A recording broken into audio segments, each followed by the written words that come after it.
શહેરમાં આવેલી Baroda public school અને બ્રહ્મશક્તિ જાગૃતિ મંચ દ્વારા એક રક્તદાન કેમ્પનું વિશેષ આયોજન કરવામાં આવ્યું છે। સાથે જ કેવાયસી કેમ્પ, વિધવા સહાય યોજના, પેન્શન, આવકના દાખલા અનેક કાર્યક્રમોનું આયોજન કરવામાં આવ્યું, જેમાં વિશેષ ઉપસ્થિતિમાં ડભોઈ દર્ભાવતીના ધારાસભ્ય શૈલેષભાઈ મહેતા ઉપસ્થિત રહ્યા છે। રક્તદાનમાં અનેક લોકોએ રક્તનું દાન પણ કર્યું છે। આ કાર્યક્રમમાં અતિથિ વિશેષ તરીકે દર્ભાવતી ડભોઈના ધારાસભ્ય શૈલેષભાઈ મહેતા તથા મુખ્ય અતિથિ તરીકે ડોક્ટર બિનલ રાણા અને શાળાના ટ્રસ્ટી મીનાબેન મહેતા અને આચાર્ય ગાયત્રીબેન વ્યાસ દ્વારા લોકોને રક્તદાન માટે પ્રેરિત પણ કરવામાં આવ્યા છે। સરકારી દસ્તાવેજો સરળતાથી મળી રહે તે માટે કામગીરીનું નિરીક્ષણ પણ કરવામાં આવ્યું। મહેતા ગ્રુપ ઓફ સ્કૂલના આચાર્યગણ, શિક્ષકગણ અને વિદ્યાર્થીઓ તથા વાલીઓ મોટી સંખ્યામાં હાજર રહ્યા છે।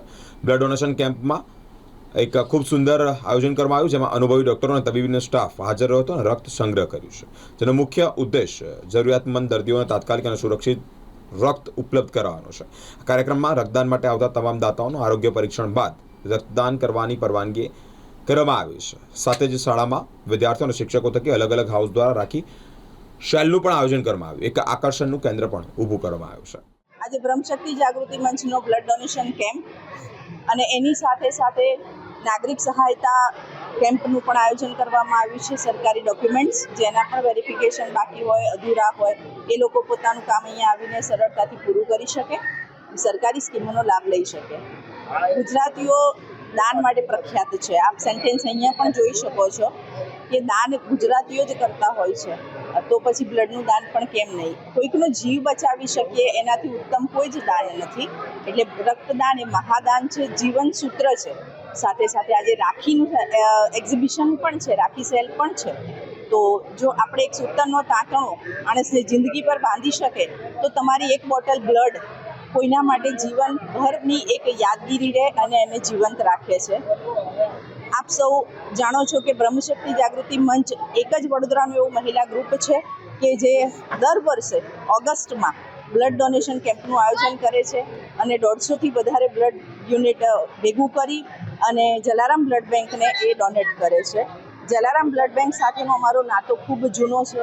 ખૂબ જ્યારે પણ ઇમરજન્સીમાં મદદ પડી હોય ત્યારે જલારામ બ્લડ બેંક રાત્રે પણ અમને ખૂબ સરસ રીતે હેલ્પ કરે છે। તો બ્લડ ડોનેશન કેમ્પમાં આપ સૌ જોડાઓ, આવો એવું આપ સૌના માધ્યમથી જનતાને અપીલ કરું છું। બ્લડ ડોનેટ કરો અને તમે કોઈકના જીવનને બચાવવા માટે સહભાગી બનો। અત્યારના યુગમાં ખૂબ જ સ્ટ્રેસ હોવાના કારણે બ્લડ ડોનેશન આપવા માટેના ડોનર બહુ ઓછા રહ્યા છે। ગવર્મેન્ટની ગાઈડલાઇન મુજબ રોગી હોય બ્લડ ડોનેટ ના કરી શકે, 18 વર્ષથી નીચેના હોય એ પણ બ્લડ ડોનેટ ના કરી શકે, 60 વર્ષથી ઉપરના હોય એ પણ બ્લડ ડોનેટ નથી કરી શકતા, 45 કિલોથી ઓછું વજન હોય પણ બ્લડ ડોનેટ નથી કરી શકતા। તો સ્વસ્થ વ્યક્તિઓની સંખ્યા ડે બાય ડે ઓછી થતી જાય છે।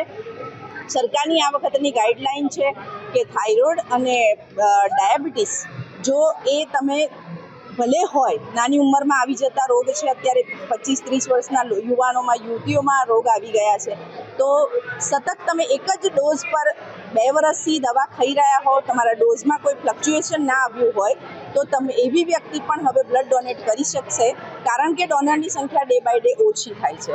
તો આપ સૌને અપીલ છે, આપ સૌના આપના માધ્યમથી કે આવો અને તમે બ્લડ ડોનેટ કરો। બ્લડની એક ખૂબી છે, કુદરતનું મુક્ત દાન છે આપણને, કે વર્ષમાં તમે 2 વખત કે 3 વખત ડોનેટ કરો તો તમારા શરીરમાં એની માત્રા ખૂબ ઝડપથી વધે છે અને ખૂબ શુદ્ધ લોહી આવવાથી તમે પણ નિરોગી બની શકો છો।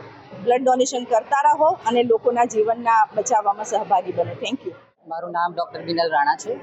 આજે બ્રહ્મ સમાજ જાગૃતિ મંચ દ્વારા બરોડા પબ્લિક સ્કૂલમાં બ્લડ કેમ્પનું આયોજન રાખવામાં આવેલ છે। આપણે સૌ જાણીએ છીએ કે રક્તદાન એ મહાદાન છે। તો એઝ અ ડૉક્ટર હું સૌને એક રિક્વેસ્ટ કરવા માંગીશ કે તમે દરેક નાગરિકે પોતાની યોગ્યતા પ્રમાણે બ્લડ ડોનેટ કરવું જોઈએ, જેથી કરીને જે પણ જરૂરિયાતમંદ છે એને ટાઈમ પર બ્લડ મળી શકે।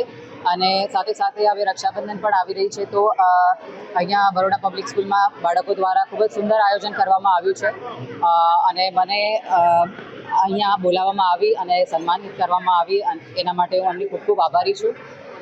ધન્યવાદ।